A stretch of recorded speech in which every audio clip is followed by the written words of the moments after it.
everyone, and welcome to this short video in the Learning to Teach Online MOOC. And in this one, we'll be featuring video conferencing privacy. So this is a type of video that I love to use in my university classes. You can definitely use it, of course, in elementary and primary school classes as well. If you are covering some sort of content that is great for PowerPoint slides. So it's also very useful if you might be covering something that's a little bit dry, kind of like video conferencing privacy. So it's a way to sort of liven up some of that information for your students. Of course, you always want to have it available in a paper copy or a virtual copy, if you will, for the students. So I like to have the slides available on the same page. And that way students can follow along and make notes if they like. So that's always another useful feature to have as well. So let's start to take a look at some of the tips for video conferencing privacy. One of the biggest things is you always want to make sure that you're running the latest version of the video conferencing software. There are a lot of different softwares out there. A lot of them are not designed for educational purposes, but they do have some good security features. So you definitely want to make sure you have the latest updates because they've usually addressed any sort of vulnerabilities that there might be. And it's really important to keep in step, with the hackers because those new updates do have new fixes that have come up. So definitely want to have whatever the latest version is of each.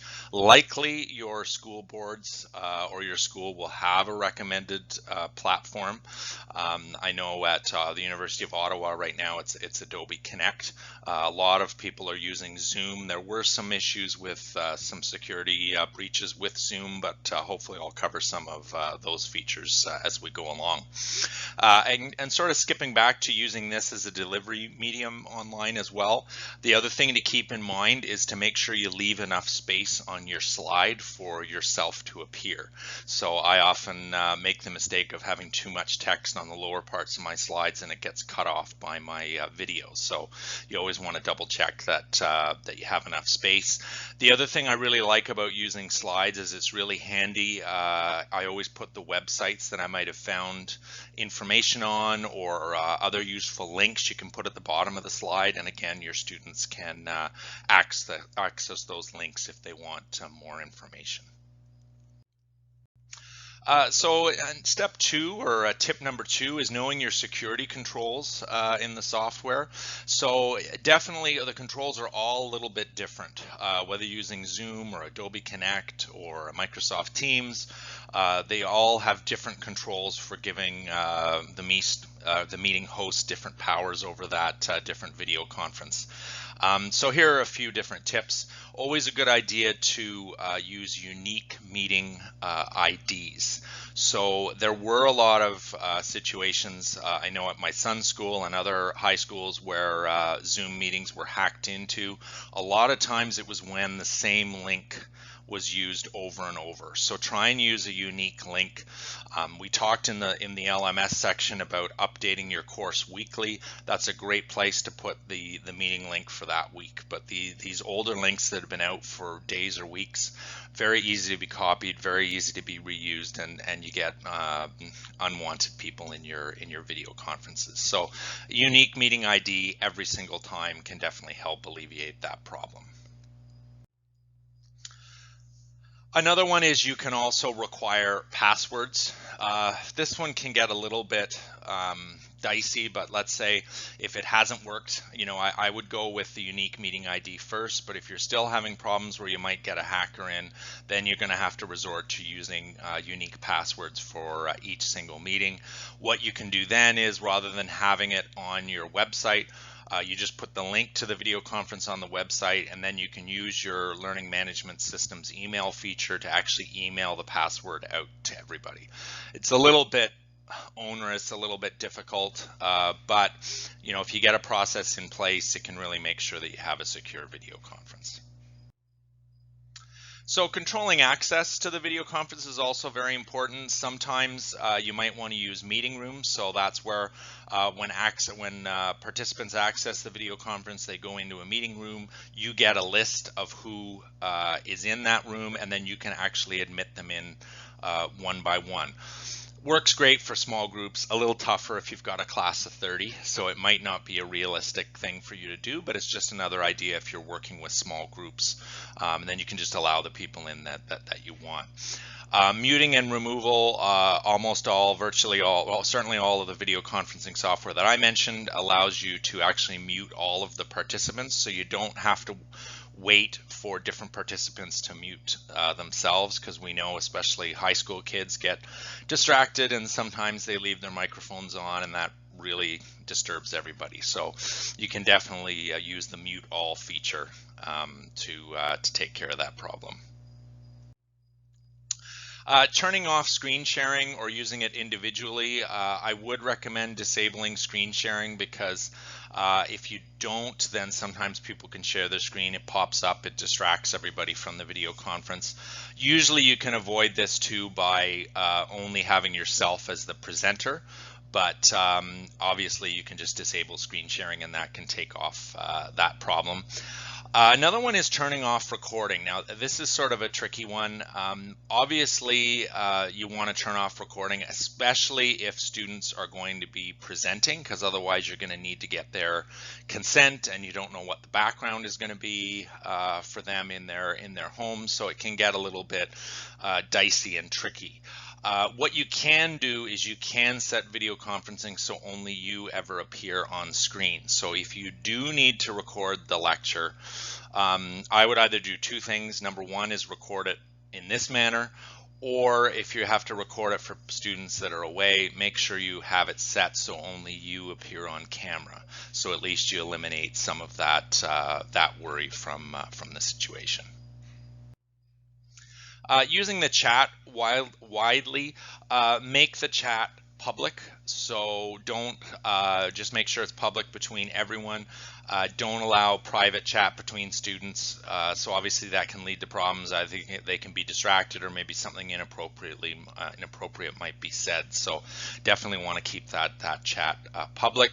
You want to also disable any file sharing settings. So just use your school approved resource like Google Docs. Google Docs can be really great. What I've used in the past is I've actually created a Google Doc and I've assigned different groups. So we were actually doing an exercise on lesson planning. So we were actually brainstorming some ideas for lesson planning. I had 4 groups. I listed it all on the Google Doc. They had access, the groups, we did little breakout rooms, they worked together, they filled out the Google Doc, and then when we came back to the larger class, I actually had one person from each group present their section of the Google Doc, and then everybody had access to it, everybody could see the changes, and it was really sort of a fun and dynamic way to host that session. But definitely want to just be using something that your school is approved for that. Some other just general tips on privacy. Be very mindful of what's showing in the background. So I'm actually right now in our dining room, but I don't have any doors behind me, no windows behind me where there might be a privacy breach with someone popping in. I'm also not in a bedroom or a personal area, so make sure you're in a business-like area of your house. And as you say on point 2 there, you're not sitting in your pajamas in your bedroom. And sort of an interesting story I heard about this one as an aside. A principal was working before the pandemic with a female student, and she would do the announcements every single day at school. And what they did to sort of keep the norm of the school is when they switched to home learning or online learning, he actually allowed her every day to still do the announcements. She did them by audio, and he would meet with her every morning to go over it. And it turns out he didn't have his camera on, but she was meeting with him from her bedroom every day. And so nothing bad happened, but it definitely was a situation where the second he found that out, he got her just to start meeting from the dining room table in the room. So there are these little things that we want to concern ourselves with. It's very easy to get a little bit more personal when you do an online meetings, and definitely meeting with people from their homes on their computers. So definitely just something to keep in mind.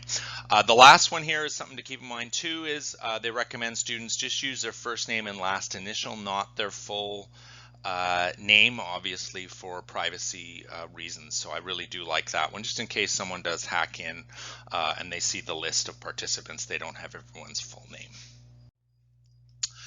Teachers you should recognize or try to say hello to students as they enter the group. Again, a little trick here if you've got a group of 30, but if you're 15 or less, it's a way to connect, and it's also a way to sort of check off people as they come in. Students should also say hello, train them if you're a little busy, when you have a pause, to actually say hello and identify themselves. And I did talk about that in a previous module about, what to do, or earlier in this module, in the first 5-10 minutes of your class. And of course, don't share the video conference link with anyone outside the participants that you invited.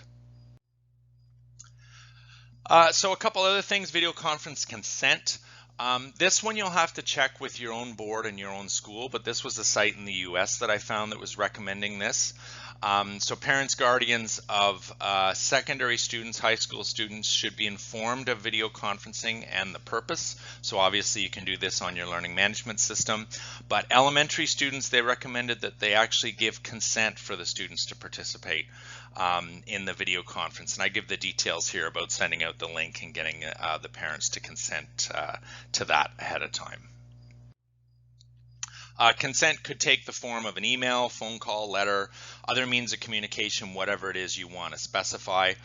But you should, if you ever have one-on-one student video conferences, you should obtain the consent of the student's parent or guardian and the consent of your supervisor or principal. I've seen a lot of different things on this online. This is one way. There were sort of 3 tips or 3 ways I said to deal with it. One of the ways was to get this consent. A second way was actually to record the video conference. So, in case there was any, he said, she said afterwards, you've got proof of what went on in the video conference. And a third solution was don't have them. So you might want to check with your own board to see what they recommend. Certainly the Ontario College of Teachers was the site that I found that recommended that you record the one-on-one lecture. So you might want to check with your board and with the college just to see what their recommendations are. And speaking of the OCT video conference guidelines, really valuable and concise list can be found in this location. They mention quite a few of the things that I've talked about. I've tried to cover the key points that they brought up, but definitely a very valuable resource there as well.